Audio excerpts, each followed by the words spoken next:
Et salut les amis, c'est Mastapper de la chaîne Mastapper Gaming, ravi de vous retrouver pour un pack opening un peu particulier, on va dire. J'ai mon frangin qui est allé un petit peu fouiller les archives familiales et qui a retrouvé, on va dire, les restes de ma collection d'antan, lorsque je collectionnais dans les années 90 les cartes NBA. Et en fait, j'avais vendu, je sais plus trop si c'était dans 97 ou 98, voilà, on va dire avant d'attaquer la fin de mes études au lycée, avant d'attaquer le bac. Voilà, j'avais revendu mes cartes NBA en lot dans des brocantes. Donc, chose qu'il ne faut surtout pas faire.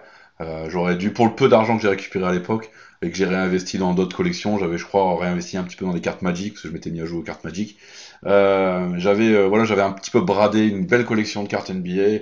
Je devais avoir quelque chose comme 2000 ou 3000 cartes. J'avais collectionné pendant, je sais pas, 6-7 ans à peu près. Et bah voilà, tout ça pour dire que mon frangin, merci Pierre, m'a retrouvé comme ça au fond une boîte à chaussures, ben, un reste de cartes, voilà que je vais vous montrer ici, un beau petit reste de cartes. Euh, j'ai pas regardé, enfin j'ai regardé quelques cartes, j'ai trouvé quelques petits trésors on va dire, et il y a des cartes aussi de football américain, je me souvenais pas, mais j'avais à l'époque acheté une box de cartes de foot américain. Donc ce que je vais faire, c'est que je vais couper la vidéo, je vais trier en paquet, et puis je vais vous montrer que l'essentiel, pour faire une vidéo pas trop longue, parce que voilà, il y a vraiment beaucoup de cartes comme vous pouvez le voir sur cette image. A tout de suite, le temps de trier les vidéos, on se retrouve tout de suite pour la découverte des meilleures cartes de ce lot. Comment je vais l'appeler alors c'est pas pack opening, c'est vide-grenier, voilà, on va l'appeler vide-grenier NBA. A tout de suite. Voilà, c'est remoi, donc j'ai trié les cartes. Alors il y a des choses très intéressantes. J'ai vraiment fait là, j'ai pris 5 minutes. Donc j'ai pas regardé vraiment tout le contenu, j'ai sorti les inserts, j'ai trié comment dire, par collection. Donc par exemple, il y a en effet un gros paquet de cartes de foot américain. Alors c'est du Fleer Metal 95. Chose qui est sympa, c'est que toutes les cartes sont de type holographique avec des effets différents. Mais voilà, il y a vraiment. J'ai pas de double, j'ai une grosse collection comme ça, donc du coup de Fleer Metal de l'année 95. Donc je verrai avec éventuellement des collectionneurs de cartes de foot américains ce qui peut les intéresser. Ensuite, en carte plutôt, en carte régulière, chose pas très intéressante, il y a du Collector Choice. Upper Deck Collector Choice, alors ça c'est année.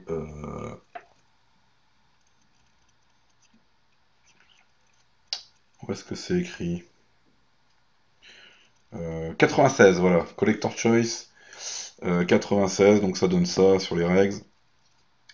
Et au dos, avec l'holographique de. C'est quoi, c'est Upper Deck, voilà, pardon. Voilà, donc carte très simple. Je vais pas regarder s'il y avait des stars, voilà, je passe. On va aller vraiment à l'essentiel. Un gros paquet de cartes régulières, Fleer 96-97. Donc là, c'était vraiment la toute fin de ma collection. Donc pareil, là c'est les régulières, j'ai pas regardé s'il y avait des stars là-dedans. Peu importe. On passe en lot de cartes régulières. J'ai du Oops Skybox 80 2000, pardon. Oops Skybox 2000.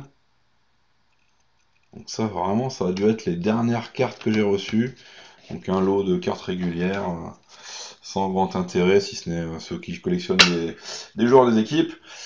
Ensuite, pour terminer en cartes régulières, on a du Tops 2000. Donc ça c'est pareil, je me souvenais pas avoir acheté ça. Tiens, Unfernier Daway. Donc je sais pas s'il y a des stars là-dedans, mais bon bref. Les cartes sont plutôt belles par contre. Donc je trierai, je verrai s'il y a des choses intéressantes. Si vous êtes en tout cas en recherche de ces cartes, de ces collections, bah, demandez-moi, on regardera en détail. Première surprise, c'est pour l'ami Romain qui collectionne Kevin Garnett. Donc on a une Fleer 96-97, voilà, de Kevin Garnett, et une Oops 2000 en holographique. Donc je sais pas si on va bien voir, mais la carte est légèrement holographique, contrairement à une régulière de cette même collection. Hop, on va comparer. Voilà, ça c'est une régulière, ça c'est une holographique. Il y a une couche ou une fine pellicule de brillant sur la carte. Donc voilà, peut-être d'une certaine rareté.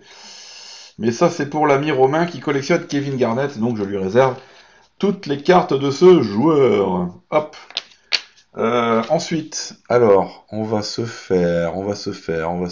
Voilà, en Fleer 96-97, j'ai eu des rookie cards, donc ça va tout de suite rejoindre ma collection de rookies.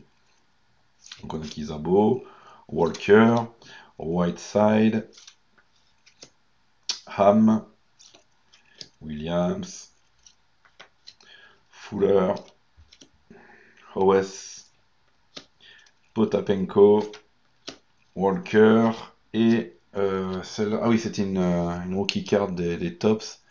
Cummings, très sympathique. Tops rookie card. Très sympa. Donc ça, c'était les rookie cards. Ça, c'est parfait. Ça va directement rejoindre la collecte. On a des cartes plus rares ou des collections un petit peu particulières. Alors, j'ai failli, voilà. D'abord, avant de passer là-dessus, en FIR 86-97, il y avait les logos d'équipe. Donc ça, c'est plutôt sympa pour les collectionneurs, pour décorer soit les classeurs, soit les premières pochettes des albums. Voilà. Seattle Supersonics. Ça, c'est vraiment sympa. Ça me rappelle de bons souvenirs de cette collection de cartes d'époque. On passe sur les choses rares et les inserts. Donc toujours en FLIR le logo NBA. Donc ça, c'est sympa en tête de classeur. Finlay en Upper Deck Jam Master. Carte un peu épaisse.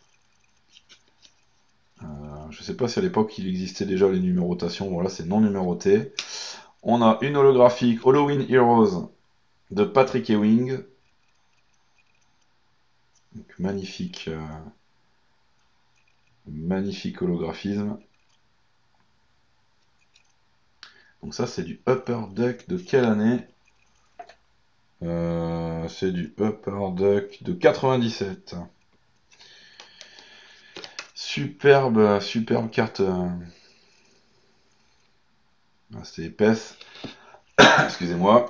Ensuite, holographique de Alonso Mourning. Vraiment, l'effet est très très très. On voit pas trop à la caméra, malheureusement. Ça s'apprécie vraiment à l'œil nu. Voilà, c'est le meilleur angle peut-être que je puisse avoir. C'est vraiment magnifique. Donc ce sont des inserts non numérotés. Je sais pas si à l'époque, vous me direz, hein, si à l'époque existait déjà les numérotations. Alors, celle-là, elle est transparente. The Big Picture. Donc c'est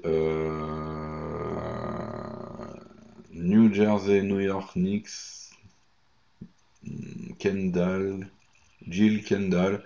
Bon, c'est vrai que c'est difficile à lire, mais, vous voyez l'effet transparent vraiment très sympa. Très belle carte. Ensuite, on a une autre holographique comme celle de Kevin Garnett. Cette fois-ci de Ratliff, aux Sixers. Ok, on passe. Alonso Morning Jam Master. Par contre, les cartes sont quand même légèrement abîmées, comme on peut voir ici en bas. Là. Elles ont fait de la boîte à chaussures, elles ont fait du grenier, donc évidemment. Hein. Sean Bradley en holographique. On continue avec Gary Payton. Donc ça, c'est un insert Starbuck de la Upper Deck UD3. Ça date de quand ça? Ça doit être aussi des années 2000. 97.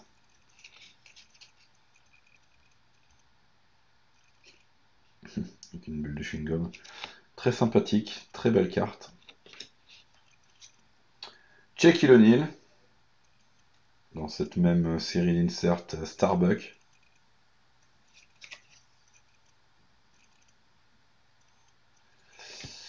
Insert Collector Choice de chez Upper Deck, One on One, Anthony Hardaway, Michael Jordan.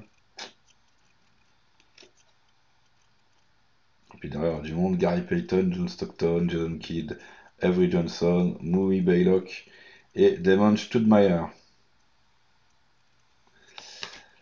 Pareil, one-on-one de Jim Jackson versus Jerry Stackhouse. Et derrière, on a qui? Clyde Drexler, Reggie Miller, Mitch Richmond, Eddie Jones, Steve Smith et Alan Houston. USA Basketball de Vin Baker, donc équipe nationale, USA Team en tops. Évidemment, j'ai beaucoup de notifs. Hop.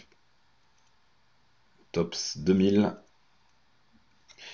Et insert d'équipe, donc les Trailblazers pour une Collector Choice Upper Deck. Voilà, bon, insert sans grand intérêt, mais bon, c'est une insert quand même. Et on se termine par, on va dire, le truc qui a un peu cassé le game, un peu beaucoup cassé le game. Alors, c'est du Impulse 98 de chez Edge.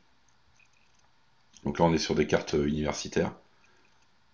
Alors là, Miles Simon. Bon, vous allez me dire, ok. Tracy McGrady.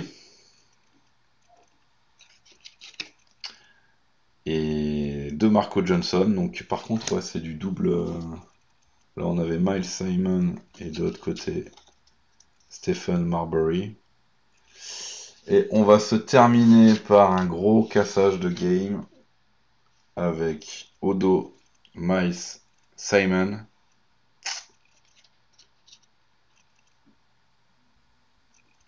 Et au recto.